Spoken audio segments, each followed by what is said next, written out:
March, this morning I was invited to attend a Christian memorial service for families that had members who had donated their organs to Imperial Medical School. And I just wanted to find out what is our perspective on donating organs. Because on one side it's a noble cause, it's, the idea is that future generations will get better medical treatment, but on the other side we have the ritual of cremation. I was reading a little bit about that in terms of Ayurvedic ethics. The one issue is that, of course,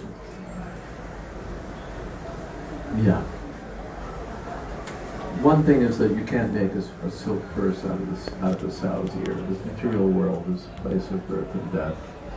However many organs you donate, everybody's going to die. You're not finally solving the problem. Even if someone lives for 10 years more, by the grace of your Lord, whatever, he's going to die. The problem is not my liver wore out. The problem is that it comes to the material world. If we don't solve that problem, we're not really solving the problem. That's the first thing. The question again about where compassion should be directed. My problem is not that I'm sick, my problem is that I'm thinking of this body. The problem is that I'm in this material world. Then if you get me out of this material world, I'll have no problem. Not a liver problem, not a cornea problem, not a heart problem, not a whatever else we got to donate to problem. So the real donation, or the real donation is the donation of Krishna consciousness. We want to awaken the organ of cognition. We have it, but it's inactive.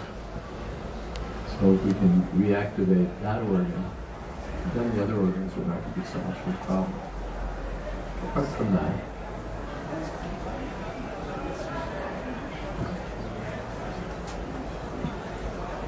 Apart from that, there are karmic problems with donating organs.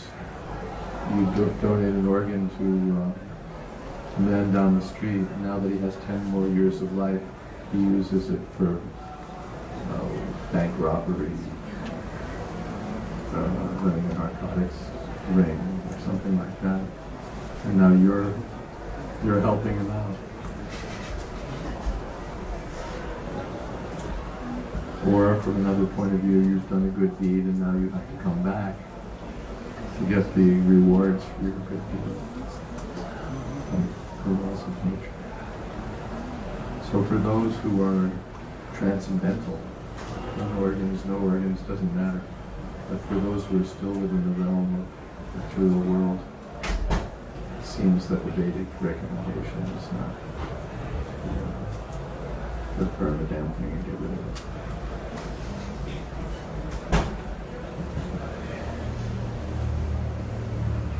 Enough? More? More. Yes. You don't want to... Last question. Okay. Thank you very much. Sorry that I took it for the third time. I've just got one picture while you were saying about us as a subject of gravity, and suddenly all the things now in the proper order. I just want to check whether it's a proper understanding or complete delusion. Seems like material body is one of the heaviest things we are conditioned with, and also some devotees say that the weight of the soul, or the size of the soul, is just 1/1000 of the tip of a hair. So once we drop the material body, then it's then a subject of other attachments and fears, which actually makes us still quite heavy and a subject to gravity. But eventually, if you realize yourself as a pure soul in a pure devotion, then all these things dissolve and no weight at all. You just rush there without any force going down. Yes. Is it like that? Yes, very good. Nice understanding. Sure. Thank you. I just Very good. Thank you. Where are we now? We're at 8:30.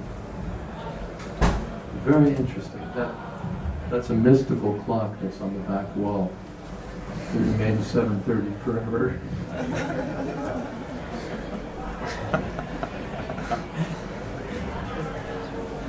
If you want to know what it's like living without time.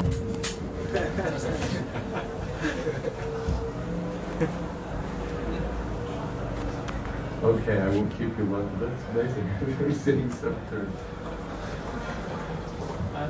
Maharaj, one question I'd like to ask, if that's not too late, that Still 7:25.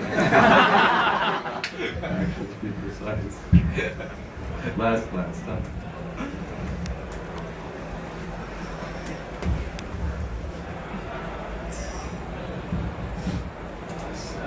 in our books, like, Srimad and Mahabharata and Ramayana, there are like instances when like demoniac forces, they overpower the devotees.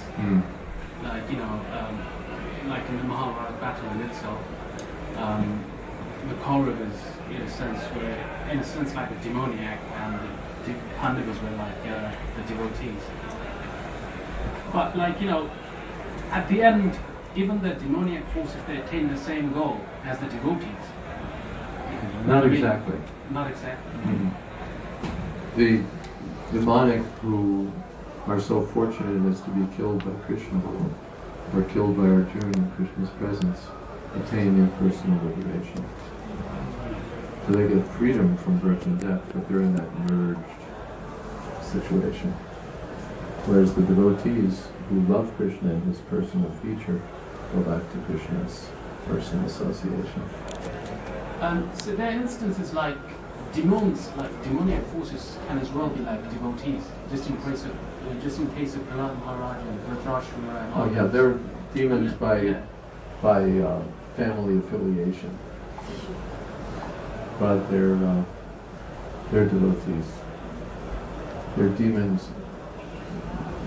Just by externally you can say they're demons. They come from demonic families, or they have demonic blood in their veins, or what have you. But they're completely devotees. Like demons like Dhritarashtra, Putana, and all that.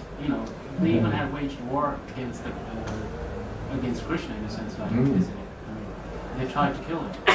This is all, like in Shakespeare. Hamlet kills Claudius, and Laertes kills Hamlet, Hamlet kills Laertes, and all these people kill one another. And then the curtain goes down and everybody says, wow, that was pretty good. They go to the green room and have some refreshments, and they're all friends. So these demons that Krishna is fighting with, they're Krishna's devotees. But they're playing the role of demons for the sake of Krishna's pastimes. Prabhupada gave the example that a king sometimes keeps a wrestler. The king wants to get some exercise, he wants some sport, so he keeps a wrestler. And the wrestler, he's got to be good. He can't just say, Your Majesty, he's got to fight. And then the king enjoys. So Krishna also, that's originally Krishna, he enjoys fighting also. So, but who will he fight with? So some devotees, to enhance Krishna's pleasure, they'll take the role of demons. Okay, I'll fight with you. I'll show you something. For his service. So do you think Krishna sees his devotees and the demons in the same level, or is there any kind of partiality? Krishna, of course, from an ultimate point of view, Krishna, it said even a self-realized person sees equality. So what to speak of Krishna? Samoham sarvabhuteshu nanadveshosti napriham. Krishna, I'm equal to everyone. No one's my friend and no one's my friend. Ye bhajanti tu mam bhaktya mediteshu. But those who are devoted to me, I reciprocate with them.